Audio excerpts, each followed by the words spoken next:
I first went to Haiti in 2006 and stepped off the plane onto the tarmac, the mountains, and the Spirit of God just got hold of my heart and refuses to let me go. Sometimes I want to let go because of the difficulties in that small nation, but got hold of me, and I've been involved in Haiti ever since.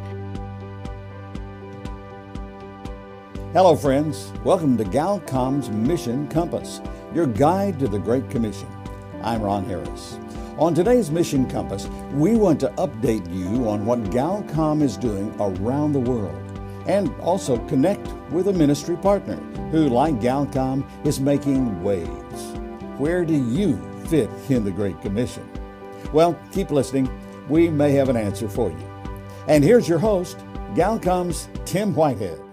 Thank you, Ron. Thank you, friend, for joining us. Producer Brent, we have a very encouraging, positive, wonderful program today. Who is our special guest? So this week we're talking with Nicola Topsom from Advanced Lives. And she has big dreams. Do you ever have big dreams, Producer Brent? All the time. All the time? That's good. Sometimes I don't have big dreams. They kind of intimidate me. But I love their slogan there at Advanced Lives. Big dreams for small projects. Friends, being part of the Great Commission, and that's what we're all about here on the Mission Compass. We're your guide to the Great Commission. We want you to get involved in it somehow, some way.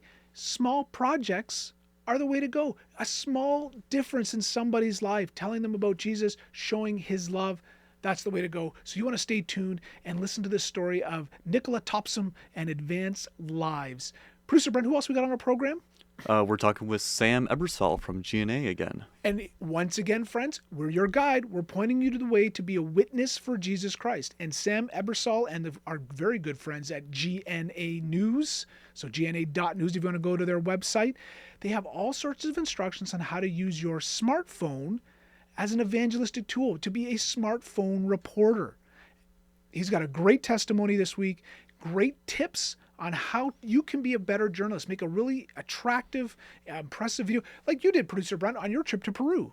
Yeah, I actually met with him before the trip and got some tips there. That's why your video is so good. Hey, so friends, go to our website, galcom.org. You can see the video there on our YouTube channel. But here comes Bonnie Sala to start our program here on this week's Mission Compass with our Reset Devotional. You know that argument you had with your spouse last night? Turns out there's some good that can come of it. I'm Bonnie Sala with Reset. Relationships, definitely marriage, give us unlimited opportunities for sanctification to take place in our lives. That's a fancy word for the process God works in the person in whom Christ lives that enables us to become more like Christ. God made us for relationship. In relationship, we are tools in God's hand to work out his best in each other's lives if we submit to what God wants to build into us through our sometimes challenging relationships with other people. About that point that your husband or wife was trying to make last night about your behavior, you might need to give that some thought. God works in our relationships with others to return us to the right path and help grow our holiness. So, will conflict with others come? Yes, especially if we want to grow to be more like Jesus and the selves he created us individually to be. Do we need to fear the conflict? No. God promises to provide everything we need for living a life of godliness in 2 Peter 1:3. Will it hurt? Sorry, yes. I don't look forward to potential discomfort and pain, but I choose relationship. I choose the inevitable sanding, chipping, and polishing of myself because I know I'm not going to have to do relationship without the Holy Spirit's help.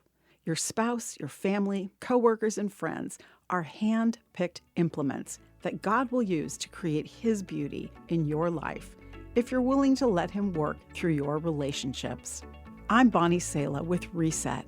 To hear this again, read or share this, or to find more resources like this, visit guidelines.org.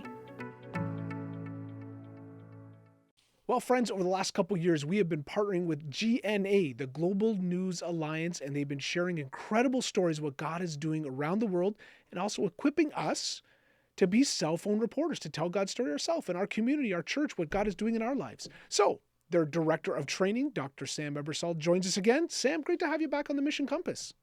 Thank you so much, Tim. It's great to be here. So where are you taking us this month? Well, I don't know that anyone really wants to go there, but for those who want to know what's going on, we're going to Ukraine. And actually, our field reporter who lives in the UK, Peter Wooding, just returned from a trip there, filed several stories, one of them from Kiev, and it's about ministry to drug addicts. Oh my. You know, we recently had the director of the Slavic Gospel Association on our program sharing about all of their outreach there.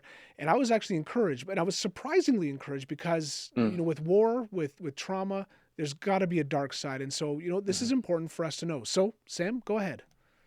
Yeah, you bet. Here we go.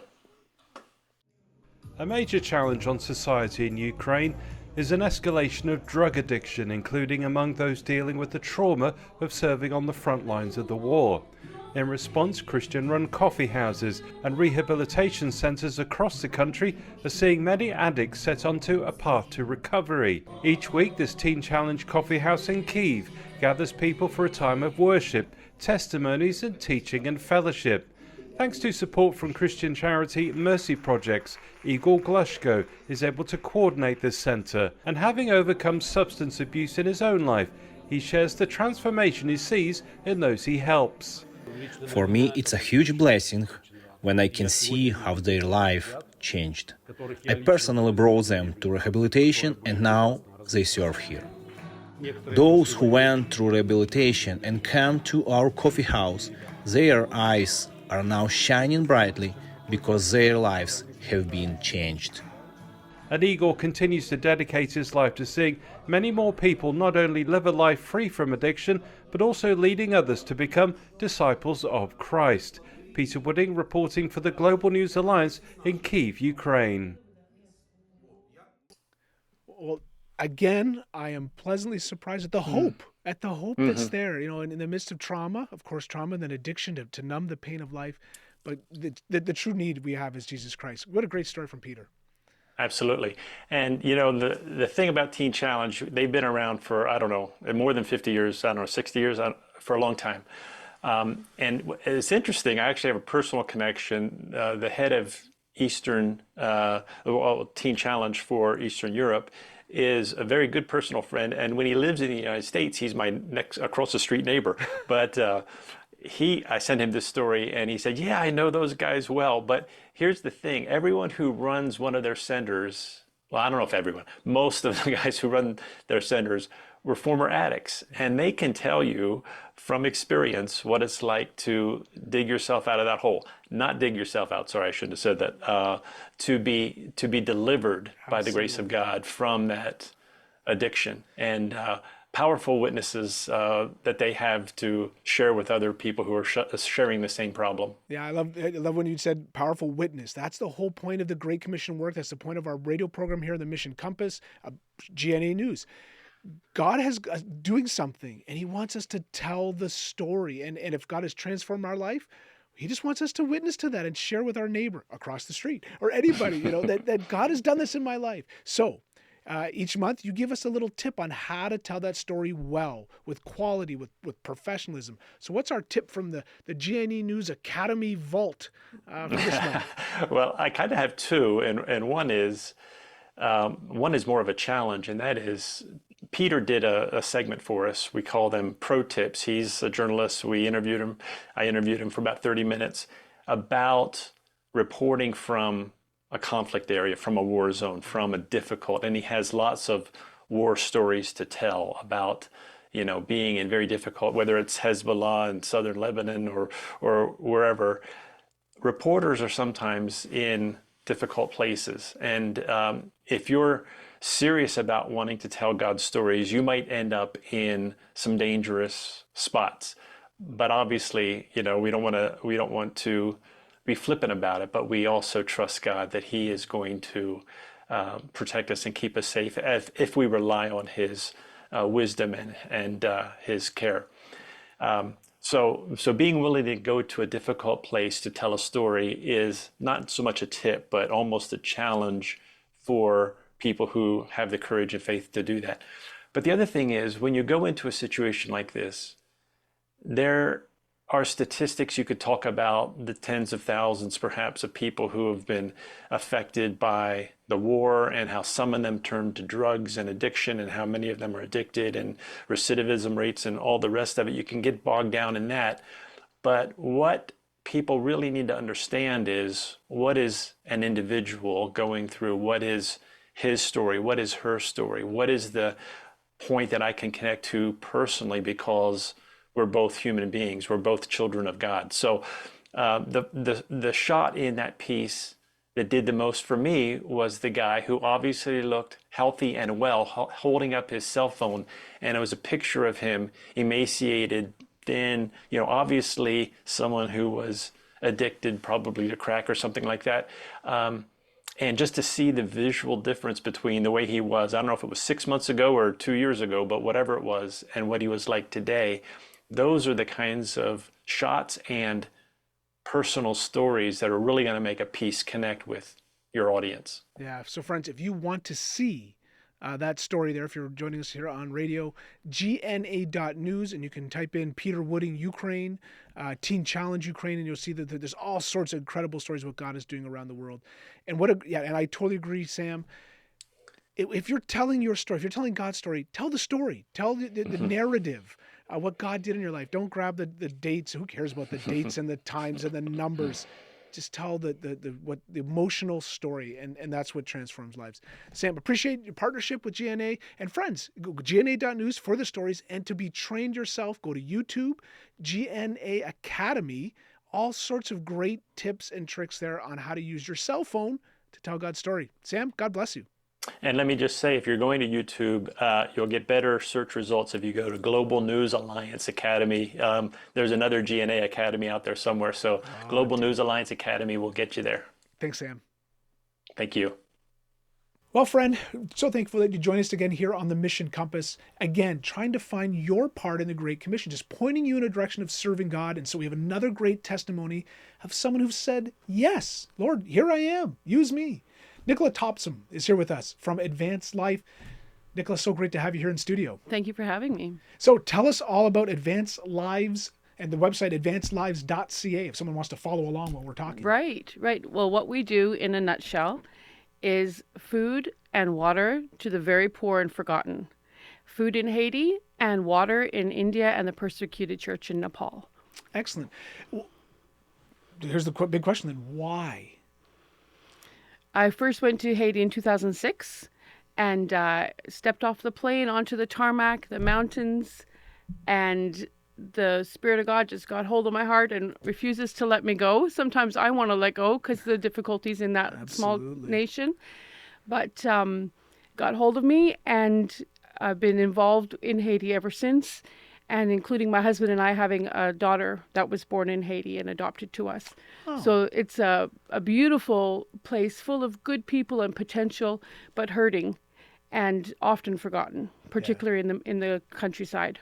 Yeah, it really is. I've taken a lot of teams. I've taken our little radios and audio Bibles, and sometimes actually I do feel a little guilty. We're handing them a radio and audio Bible, but they need lunch. They need something to eat. So it's great to know that you're there doing that part, so that when we bring a radio along, it's not like they're going to sell it for food. Right. So how does it work then? How are you getting food, particularly now, into Haiti, to the people in the countrysides that need it?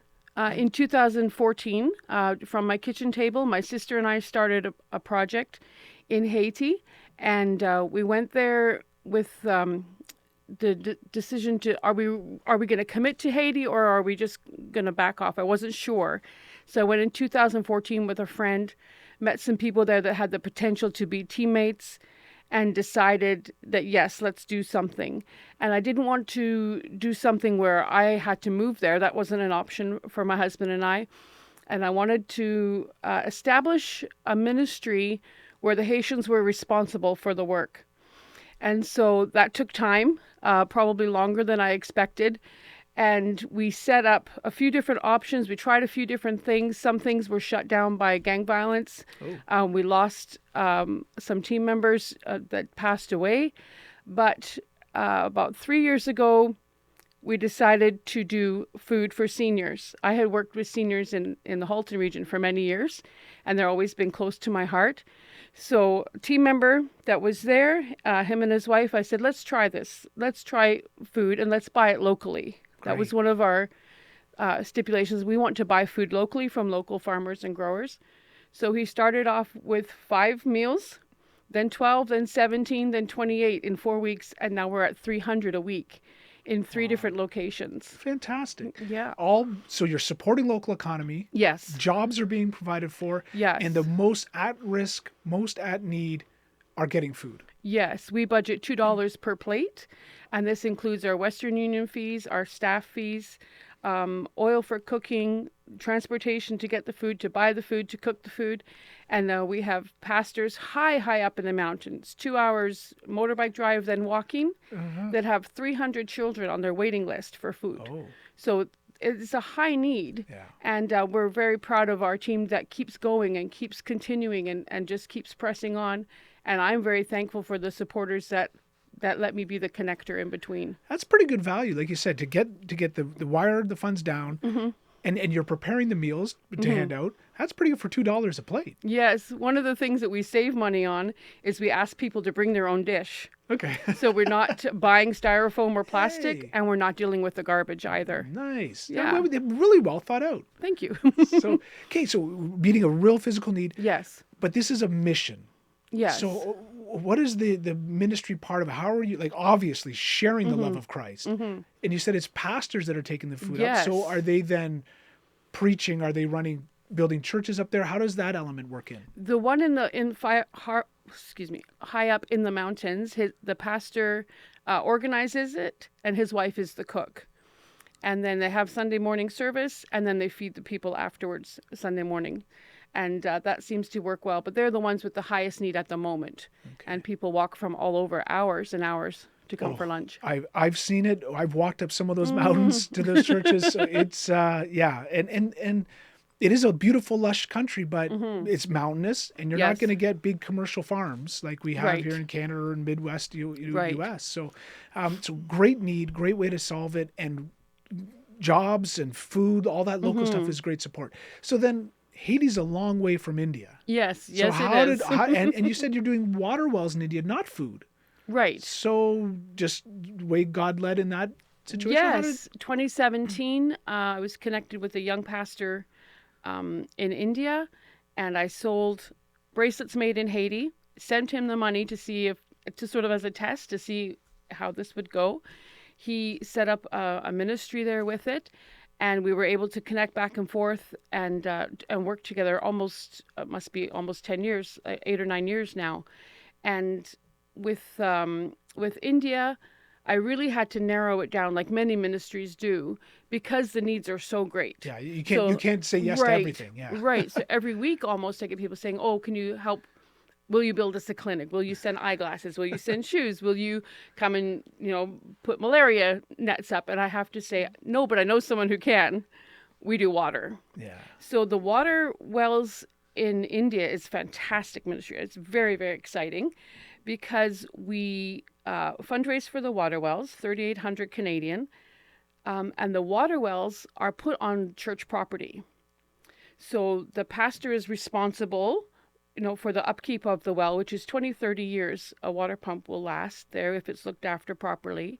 It's open to everyone in the village. So about 100 to 140 families benefit from this water, and it's drinking water right out of the pump. Yep. And they come to the church property, talk to the pastor every day when they get their water. Well, come to church on Sunday, or do you have any other needs? So it's a really neat connection.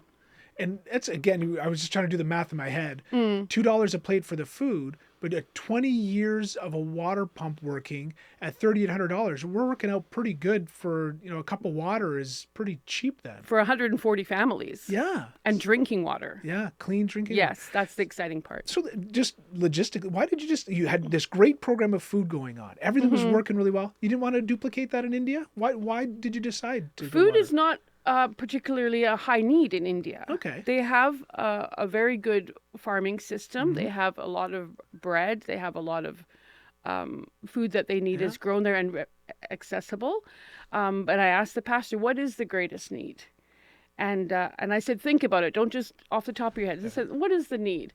And he said, the rural churches, like way out in the countryside where they speak their own dialect and are forgotten by government, don't have running water for their farms, for their water buffalo, for their children. And I said, okay, let's try one and see how it goes. So the pastor and the elders and the churches gather together. They pray over the land. Then they get a site inspector. Then we rent a huge borewell drilling truck.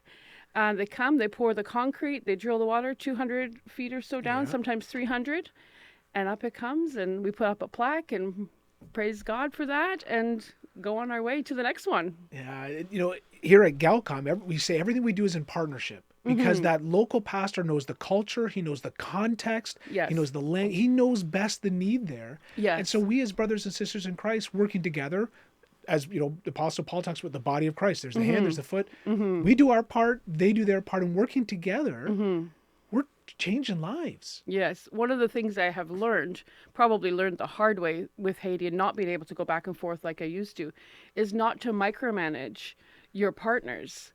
They're fully capable. They're very able. And when you find the right one who's honest, they're worth their weight in gold. Let them get on with it. And then that takes a lot of pressure off me. I'm not drilling the well. You are, and send me pictures. Fantastic. Let's go. So 300 meals a day in Haiti. How about how many? A week, sorry. 300 a week. Yep. Sorry, 300 a week. How many wells now have you dug in India?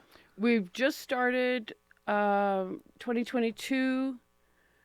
I think we're at 3 of the big ones. Yeah. 3 of the village ones, and our goal this year is 5. Okay. So and then that's our goal is 5. But I mean, before I die, I would like it to be 500. Hey.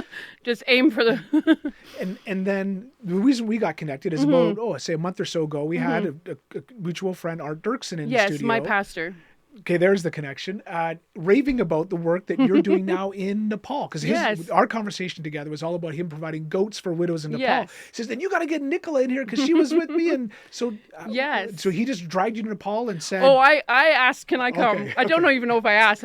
He's like, I'm in Nepal. I said, oh, do you want to come to India and meet our pastors and see the church plants? He's like, I'd love to, but I can't this year. It's just not going to work out. I said, well, you stay there. We'll come to you. And my husband had the idea. He said, bring your national director from India to Nepal to meet Art.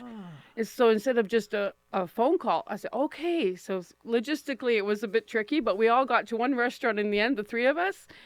And I went to Nepal to hang out with Art because he's one of my favorite people on earth, but also to just keep my eyes open for future opportunities. And I had been asked, can you do this? I said, no, I'm coming almost as a tourist. I just want to keep my eyes peeled and see what's available, see how the land lies for future work.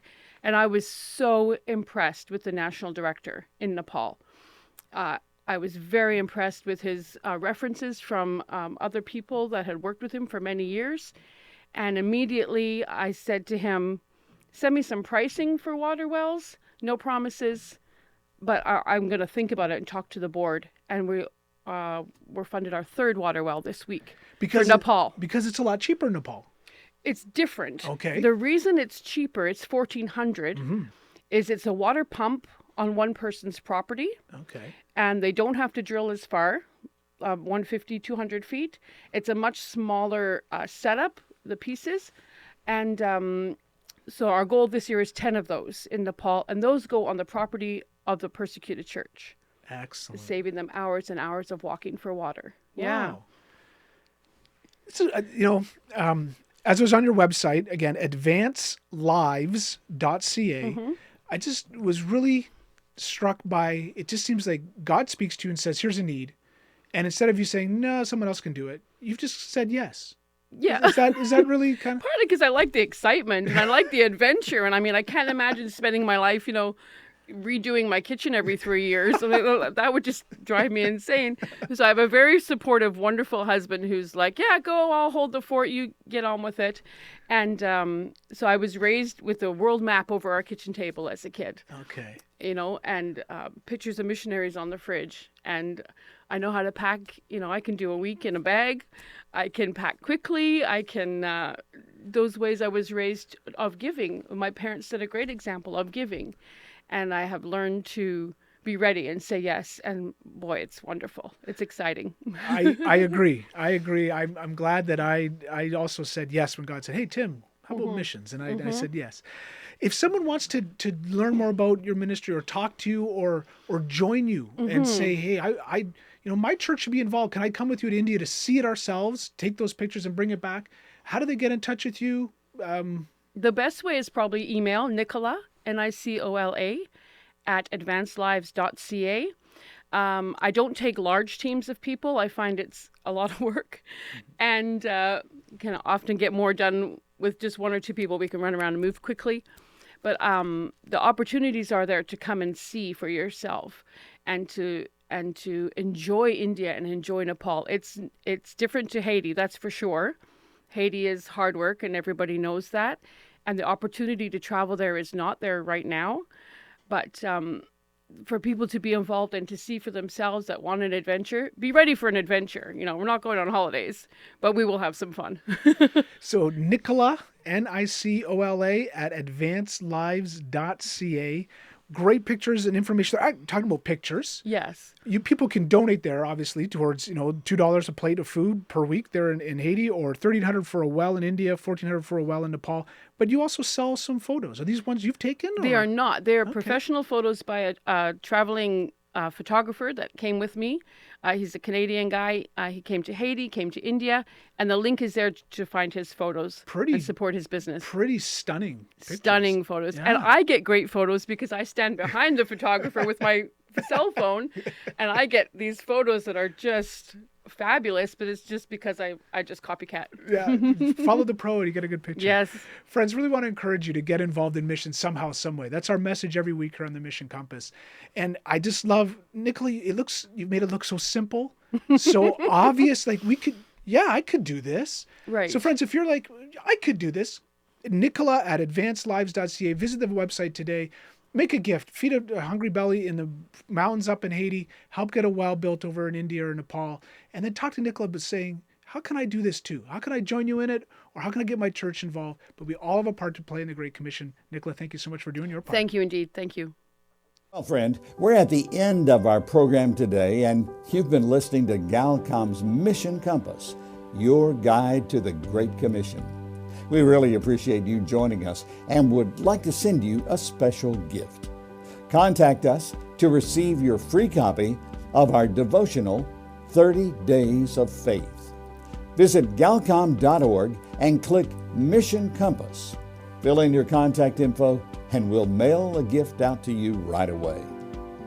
If you enjoyed today's program, you can listen again at galcom.org or on your favorite streaming platform. Make sure to subscribe, follow, and share. There are many ways to partner with us, and to find out more, visit our website at galcom.org. That's Galcom, spelled GALCOM.org. You can also follow us on Facebook, Instagram, LinkedIn, and YouTube.